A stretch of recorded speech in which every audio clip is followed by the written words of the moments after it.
Good morning friends. आज हम discuss करना चाहते हैं class 12th subject English, poem first. Poem name is my mother eight 66 और इसकी जो पोइट हैं वो हैं कमला दास। इन्होंने बहुत ही अच्छा इस पोएम को लिखा है। पोएम को पढ़ने से पहले ये पोएम किस विषय के ऊपर लिखी गई है इस सब्जेक्ट को जानना थोड़ा ज़्यादा ज़रूरी है। हम सभी जानते हैं ageing is a natural process. उम्र का बढ़ना, बूढ़ा होना और फिर मृत्यु को प्राप्त होना एक नेचुरल प्रोसेस है, प्राकृतिक प्रक्रिया है। हैव यू एवर थॉट, क्या कभी आपने सोचा है, what our elderly parents expect from us, कि हमारे जो बुजुर्ग माँ बाप हैं, माता पिता हैं हमारे, जिन्होंने हमें जन्म दिया है, वो इस ओल्ड एज में, इस बुढ़ापे में हमसे क्या आशाएं करते हैं, क्या एक्सपेक्टेशंस रखते हैं। इस चीज़ के बारे में दुख प्रकट करते हुए इस पोएम को अपनी माँ के लिए डेडिकेट किया है कमला दास ने। पोएम को स्टार्ट करता हूँ। पोएम को पढ़ाने से पहले, इसको डिक्टेट करने से पहले थोड़ा बता देता हूँ कि इसमें माँ, जो कमला दास की माँ हैं, माताजी हैं, बुज़ुर्ग हैं, वो उनके साथ कोचीन एयरपोर्ट तक जाती हैं।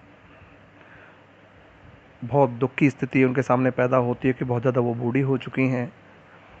अब उनको आशा नहीं है इन फ्यूचर वो कभी अपनी माँ से मिल पाएंगी, नहीं मिल पाएंगी। तो बहुत दुख के साथ वो इस पोएम को स्टार्ट करती हैं। Driving from my parents home to Cochin last Friday morning. Kamala Das कहती हैं कि ड्राइविंग करते समय पिछले शुक्रवार को जो प्रातः थी, उस समय हम यात्रा कर रहे थे कोचीन एयरपोर्ट की तरफ। मैं अपने माँ बाप के घर से वहाँ के लिए जा रही थी। आई सा माई मदर, मैंने देखा, गाड़ी चल रही थी, मैंने देखा अपनी माँ को।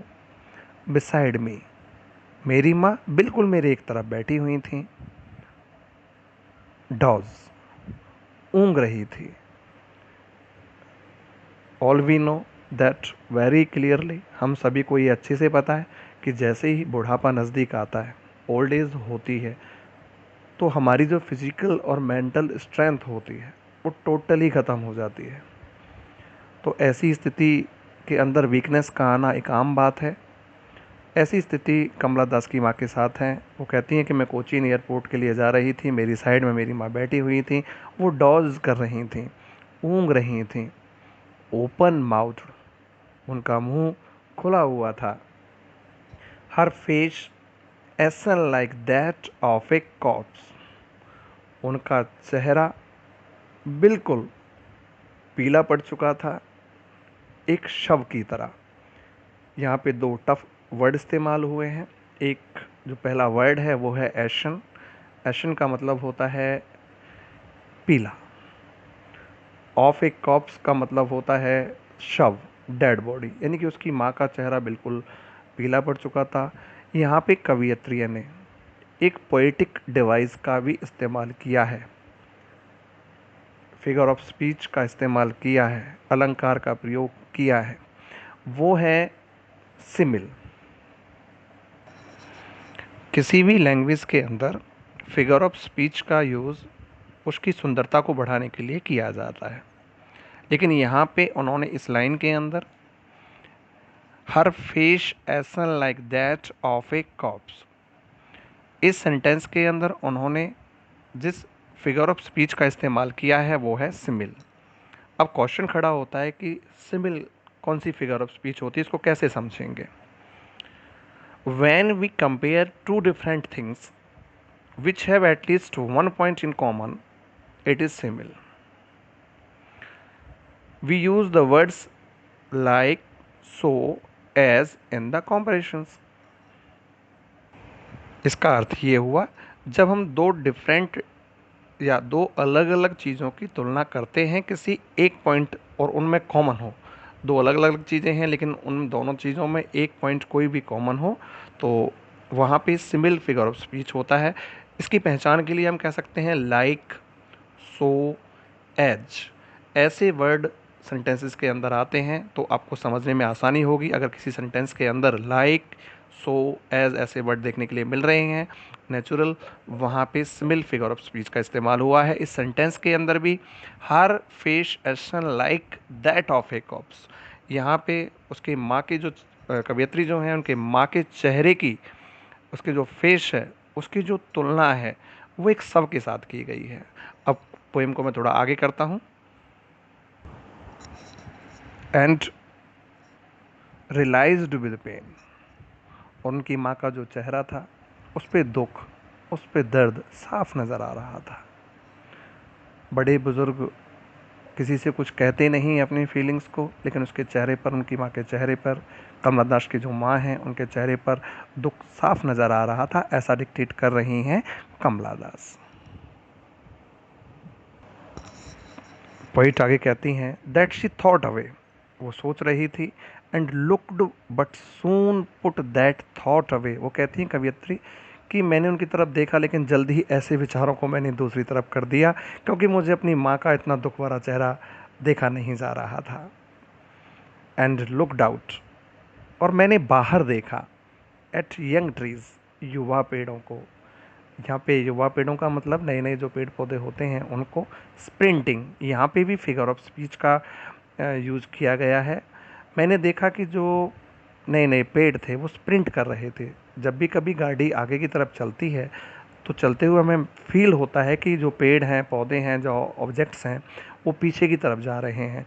तो कवियत्री यहाँ पे कहती हैं and looked out a young tree sprinting, मैंने देखा कि जो पेड़ पौधे थे वो पीछे की तरफ दौड़ रहे थे।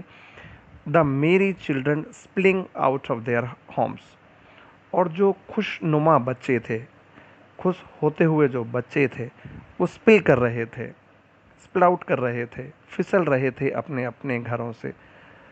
अपनी माँ के चेहरे को देख कर वो दुखी हो जाती हैं, तो अपने मन को तसल्ली देने के लिए वो बाहर देखने लगती हैं, जहाँ उन्होंने देखा कि जो ट्रीज़ हैं वो बहुत तेज़ी के साथ स्प्रिंट कर रहे थे पीछे की तरफ, और जो बच्चे थे छोटे छोटे वो स्पिलिंग कर रहे थे अपने घरों से। इतने कहने के बाद पोइट इस कहानी को, इस पोएम को आगे स्टार्ट करती हैं।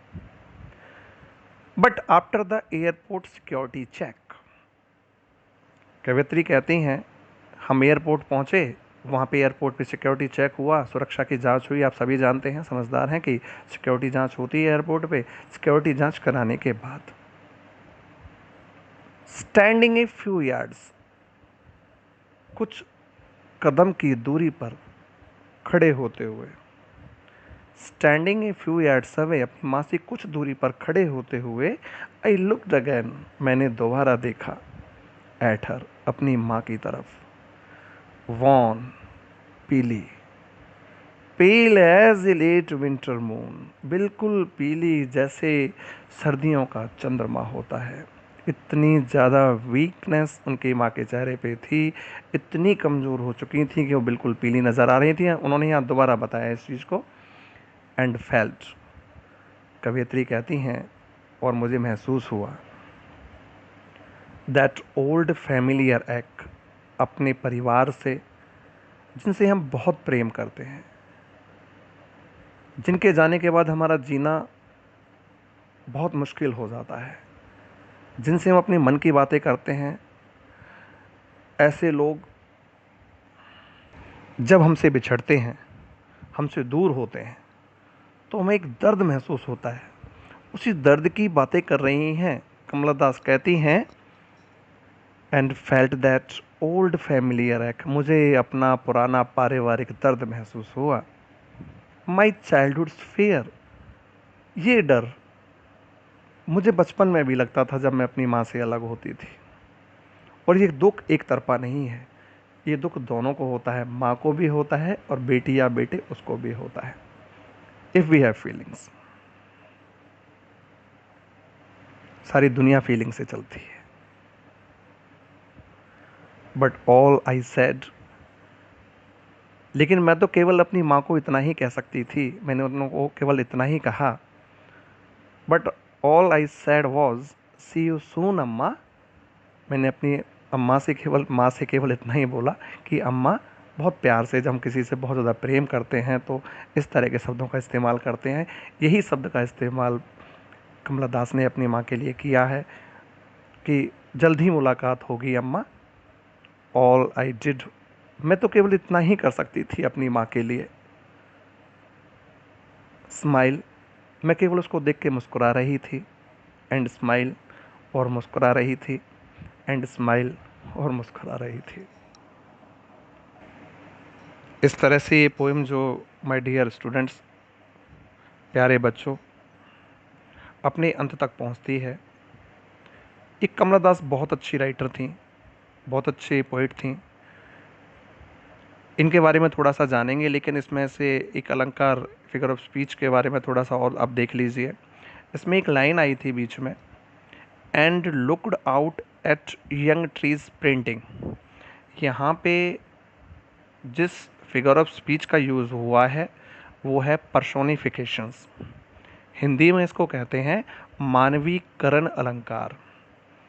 इसकी डेफिनेशन को हम इस तरह से कह सकते हैं, in this figure of speech lifeless object और एब्स्ट्रैक्ट थिंग्स आर सेड और written as if they are living.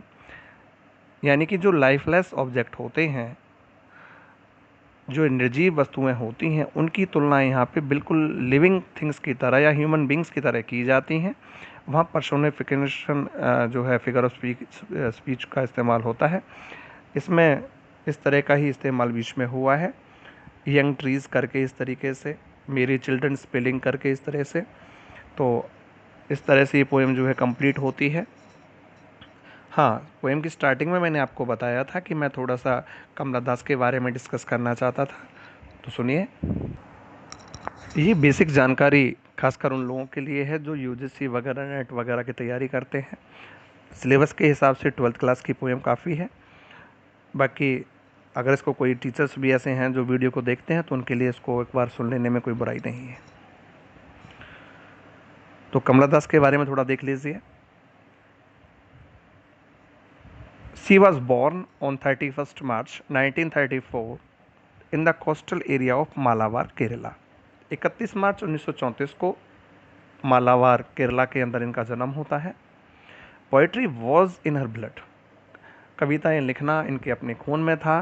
Because her parents were also poets, क्योंकि इनके जो पेरेंट्स थे, माँ बाप थे, वो भी कविताएं लिखने का काम करते थे। जिनको हम कमला दास के नाम से जानते हैं, एक्चुअली में उनका नाम कमला दास नहीं था। Her real name was Madhavi Kutty, उनका वास्तविक नाम माधवी कुट्टी था। She was educated mainly in at home, उनका जो एजुकेशन हुई वो अपने घर पे ही हुई थी। सी वॉज मैरिड इन 1949, 1949 के अंदर उनकी शादी हो जाती है।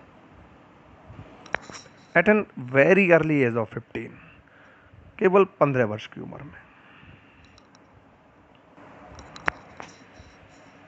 There is a specific reason that's why she comes in the field of poetry. एक मुख्यतः कारण था जिस कारण से ये कविता के क्षेत्र में आती हैं, पोइट बनती हैं, कवियत्री बनती हैं। उसके रीज़न था कि ये जो इनके हस्बैंड थे, उनकी कुछ फैमिलियर प्रॉब्लम की वजह से, कुछ अपनी प्रॉब्लम की वजह से इन्होंने इस पोइटिक फील्ड को चुना था। थोड़ा सा और इनके बारे में जानकारी करते हैं, फिर पोएम को एंड की तरफ लेके चलते हैं। शी रिसीव द केरला साहित्य academy awards for her stories in Malayalam.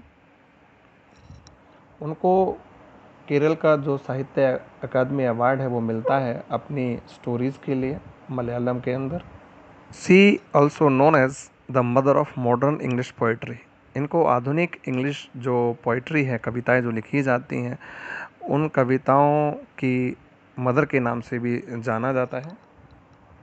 क्योंकि इस कमला दास ने अपने जीवन में सिवाय दुखों के कुछ नहीं देखा था, और अधिकतर इनकी जितनी भी पोएम्स या जो भी चीज़ें लिखी हुई मिलेंगी वो केवल दुख से भरी हुई मिलेंगी। तो आशा है कि आपको जो मैंने बताया कुछ समझ में आया होगा। अगर आपको मेरा बताना इस तरह से पसंद आता है तो आप मेरे चैनल को लाइक करेंगे, सब्सक्राइब करेंगे। मुझे आज्ञा दीजिए, आपका दोस्त आपका मित्र, आपका सखा राकेश यादव। धन्यवाद।